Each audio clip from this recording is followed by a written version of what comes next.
bipartisan think tank looking into the big strategic issues surrounding national security. And this includes American competitiveness, economic security, and our relations with Europe. And so today we have a fascinating panel on the latest European Union elections. It's an exciting time over in Europe on Sunday, watching the results. And we've got three experts in the field. First of all, we've got Geoffrey Harris. He's currently the Deputy Head of the European Parliament Liaison Office with the United States Congress, and he was formerly the head of the Human Rights Unit within the Secretariat General of the European Parliament. We've got Paul Adamson. He's the Editor-in-Chief and founding publisher of eSharp, an online magazine on Europe and Europe's place in the world. He's also a senior European partner advisor at Covington and Burling. He's also on the advisory group of British Influence, which is a new organisation promoting the UK's role in the European Union. And we've got Philippe Maze-Sencier. He's the Executive Director of ABCO Worldwide, Washington DC's office, and he leads ABCO's government relations practice. He brings nearly 20 years of experience working with governments and governmental structures in Europe, Africa, India, and North America. And first of all, we'll start with Geoffrey, who will explain what's going on and what are the implications in the European Parliament. Well, good morning. Thank you for coming.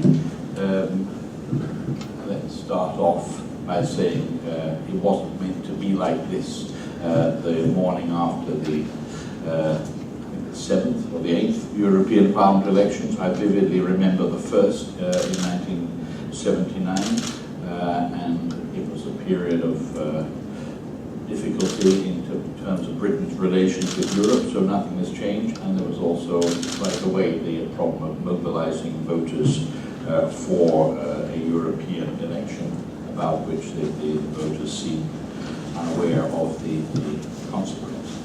In the intervening decades, the European Parliament has gained enormous powers. Very interesting how the Parliament is going to function in this difficult situation, precisely because under various treaties, the Parliament has gained many powers. On the margins, as some people say, there's a kind of power grab. The Parliament exaggerates its role sometimes. That may or may not be the case. I also can't comment on that. But the treaties that exist on the Single European Act, the Lisbon Treaty, may have been called for by the European Parliament, different procedures, but they weren't decided by the European Parliament. They were negotiated by the member states in an intergovernmental conference, ratified by all the national parliaments, and then it's up to the institutions to implement their provisions. So it was worth remembering that whilst the European Parliament naturally arrived in 1979 and realized that even its power to reject the budget, the sole power it had at that time, amounted to nothing, turned its attention to how to develop a European Union. Initially, this idea was dismissed as a Spinellian fantasy, Spinelli being kind of drugs were a joint. So Altiero Spinelli was high on marijuana from the 1940s onwards, but he produced a draft treaty on European Union, considered a little bit avant-gardist, but now virtually everything in the draft treaty of 1984 is the law of the European land, covering the 28 member states, and moreover the euro, which is perhaps the most problematic development of the last 30 years, was not an idea which initiated its birth and development in the European Parliament or in the Spinelli Treaty as it happens today. These are small historical reflections because I haven't reached the age where I forget everything, at least quite not yet. So it wasn't meant to be like this, and in political science terms, you've got a whole lot of unintended consequences. Early on, it became clear that the European elections would provide a platform to anti-European political parties. It's 30 years since Le Pen, as they call it in France, Jean-Marie Le Pen broke through in the 1984 second European Parliament elections, had a huge impact, led to in fact many positive developments in terms of developing the European Union's anti-racist legislation. The crisis with regard to the euro has been there since the beginning. We overlooked the fact that the people of France, almost by a whisker, almost rejected the very treaty which President Mitterrand had insisted on as part of the whole post-Cold War political settlement, namely to have a euro, which Chancellor Kohl, for obvious reasons, was a mad teen. Maggie Thatcher was dead against, but France and Germany being the motor of integration, the euro was born, and let's face it, it has had a number of unintended consequences. Whether they were entirely unexpected, of course, depends on where you are sitting. To speed up on this stage of my presentation, the 2014 European elections took place against the backdrop of, at best, uncertainty as to the economic prospects of many European countries, and indeed quite substantial economic and social pain in some of the countries, and therefore the results from that point of view shouldn't be surprising. So before we write off the whole exercise and say, well, how is it all sad, all the rest of it, why are you all here this morning? I mean, it's true that the media, there's not a great deal of coverage of the election outcome, and it's concentrating on the headline issue of the populist extreme right breakthrough. I think it is because in the United States there is an awareness that anything important with regard to trade, with regard to data privacy, with regard to economic policy, to a lesser extent, has to have the agreement of the European Parliament to come into effect. So the debate which is now beginning about the program of the Commission for the next 5 years will be of great international importance. And as I said to Paul, I prefer to talk about that too much more than about the camembert. So we've distributed you this, the simple explanation or the simple detail which is being repeated, shall we say, in Brussels, is that 2/3 of the members of the European Parliament are in favour of continuing the European integration process, and we have no truck with destroying the European Union. That is objective political fact. However, when it comes to policy issues, TTIP, economic policy, austerity versus loose monetary policy, etc., there are a very wide range of opinions, even within the largest groups. And we've got within the EPP, we've got a couple of leaders, notably Mr. Orban from Hungary, who don't want Mr. Juncker, who was the EPP candidate for president, and among the socialists, you've got 20-odd members from the British Labour Party who pointedly refused to endorse Mr. Schulz as the next president of the European Commission. So there's no overwhelming winner. I also draw your attention to the fact that the European Parliament is a somewhat more complicated, you might even say more sophisticated body than the Congress of the United States, where I haven't come across more than 2 parties, but if there's some others, please introduce me. A lot of the arguments, of course, there also go on inside parties. It's perfectly logical. The camembert also suggests that there is no overwhelming winner. The lead candidate of the EPP, sitting on 28% of the votes, says, well, I won because I got more than everybody else. But of course, in a parliamentary system, whoever is to take over a leading position has to have a majority. And in this case, now I'll explain very, very briefly where we are.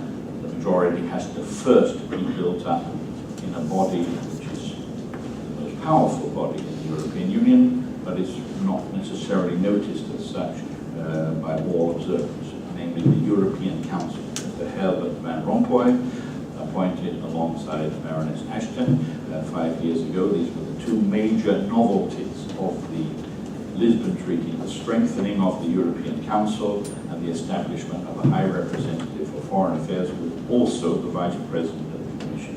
And I'm saying one is all intergovernmental and the federal institutions don't matter, far from it. But the fact is that to get this particular ball rolling, Mr. Van Rompuy has to create a majority among the 28 member states in favour of a nominee to be presented to the European Parliament in the first session after it's constituted, that's in the first week of July, and then to be voted on a few weeks later. So Parliament elects the President of the Commission in the treaty, but the European Council nominates. And may say, simplify brutally, the European Union, in my opinion, is based on two pillars of legitimacy. The European Parliament is the only directly elected supranational institution. That's its place in history, for better or worse, it is there on that basis. However, the members of the European Council representing the governments are also elected to their positions, and collectively, the second stage, they also represent collectively the legitimacy drawn from national elections, and so long as they can agree, whether it's on the nomination of a commission president, or whether it's on the law, on data processing, or on a treaty with the United States, then the European Union can move forward. And so I would say, in spite of the election results, rise of populism, we'll discuss that a bit, there's no reason to believe that the basic system is under threat from these election results that we could discuss. The Parliament will come into set itself up in a few weeks' time at a critical time in international relations, and that's what you're primarily interested in. Ukraine is a kind of emblematic issue in terms of the challenges not only to Europe but also to NATO in terms of values and in terms of national security, if you like. And it is clear that after the Commission comes into office, there will have to be a very substantial review of the European neighbourhood policy, as it's called, because what President Prodi described, hopefully 10 years ago, as a ring of friends, has now turned into a ring of fire. And that is extremely dangerous in terms of mass migration, war, civil war, right on the doorstep of the European Union. Some people in the United States tend to think that the enlargement process, which I participated in myself, I'm very proud of it, but sometimes tend to see that as the solution to all problems. Okay, let Ukraine join the European Union. You heard somebody a few months ago, couldn't you sort of lower the criteria of it so that Bosnia-Herzegovina, an even more failing state than Ukraine, should join the European Union quicker than expected, i.e. 25 or 30 years' time. So I consider that is going to be one of the major tests, short term, how to handle Ukraine, but in the long term, how the European Union rethinks its relations with its neighbors. There are so-called elections going on in Egypt. Even most of the Egyptians seem to be unconvinced that it's worth bothering to vote for reasons we can understand. So hopefully the US will not just criticize on the sidelines. We've heard via the airwaves expressions of frustration with the slow processes of the European Union, but a quick rush towards EU enlargement not only wouldn't be accepted by the citizens of the European Union, it wouldn't work. So very briefly, there's also, having been the head of the Human Rights Unit and established excellent cooperation with NGOs and the State Department here in Washington, we see in these elections a challenge to European values. And the question is whether Europeans still do believe in European values. This is, in the treaties, is one of the main elements of the European Union's external relations. We have problem situations inside the European Union. Hungary situation, we have a rising anti-immigration movement. And so the whole question of soft power Europe, which seemed to be very strong a few years ago, is also up for review, severely challenged. Into this story comes the NSA stroke TTIP situation. Unfortunately, being very, very brief, the NSA revelations did have a big impact on public opinion in European countries. The European Parliament looked into the things in a very objective way, had excellent cooperation with the Congress and the administration, and came to the conclusion that there were certain problems that need to be solved with regard to illegal surveillance of EU citizens, and more or less hinted that unless they were solved, it would be very, very difficult to get a majority in the European Parliament for the TTIP. So that's where we are with that. We'll talk about it. But since the TTIP has been presented as very much a geopolitical project, a reassertion of the US-EU cooperation, it would clearly be a pity if the project failed to get off the ground. slowness of negotiations and therefore a bit disturbing. Another thing to watch out for, of course, is all the attention is on the Commission President, but of course the institution will have to nominate the successor to Baroness Ashton, who, whatever policy positions, has done a solid job of establishing a European External Action Service. There is a basis there. Whether the European Union now is ready to give the job to a stronger, more outspoken figure who would take the leadership position. Suggesting the Baroness Ashton hasn't done that, but she's gauged her power, I think, in a correct way. That choice is also going to be an important indicator, and hopefully somebody will be chosen who has as good relations with the United States as Baroness Ashton has built up. So finally, in the words of Johnny Cash, let's be frank about the situation. Isn't that good? But whatever doesn't kill you makes you stronger. It's a challenge. I know that's a platitude, but it's a challenge. And either the European Union leaders do believe in the process of European integration, or they're all going to run away from it. I don't see much running away taking place, mainly because the running away isn't a very attractive prospect.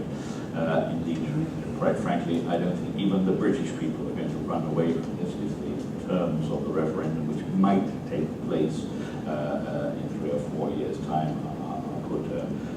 There are no long-term set of opinion polls suggesting that the British people have a settled view. They want to be out. They're not happy with it. Then all across Europe, people aren't happy with the European Union. Finally, just one final point about abuse. Clinton, Steinmeier both make the same point, one about NATO, one about the European Union. We are in a period of generational change. It doesn't mean that people over 60 should be put out to grass. No. Maybe it's a good idea. But people over 60 just have to remember that people in their 20s and 30s not only have different ways of communicating and this sort of thing. They look at the situation differently. Of course, the Holocaust and the Second World War are part of the foundation of the European integration process. You don't know that, you lose a sense of perspective. However, in an age of mass unemployment in Spain and huge economic difficulties in Italy and other countries, Greece in particular, it's hardly surprising that the sort of general idea of Europe is challenged by those who say, well, it's a nice idea, but where's my job and how come things are so good in Germany and they're not so good here? So no reason to rest on the laurels of the broadly successful European integration period so far, but it's going to be difficult. Thank you. Paul? Thank you, Paul. Thank you for organising this event and your staff. Many of my comments would be rather critical, maybe, but constructive spirit, I hope. I want to make clear that I'm a big fan of the European Parliament, have been for a very long time. My first job as an unpaid intern was working for the agency in the UK promoting the first elections to the European Parliament. My first paid job, just about paid, was working as a parliamentary assistant. Obviously, it was child labour at the time, probably illegal, but that's my sort of history of the European Parliament. So my comments now are in maybe a constructive spirit. I happened to read 2 op-eds this morning before coming here. One was titled Business as Usual. The second one was entitled Business as Usual is not an option. And that's maybe kind of the confusion now that's currently reigning. We're not sure what to make of the elections and their immediate aftermath. I don't want to go too much about the paradox of the Parliament's powers and the relative lack of sort of interest people have in the European Parliament. But as we all know, the Lisbon Treaty, the first elections taking place since the Lisbon Treaty came into effect, the Lisbon Treaty gave the Parliament even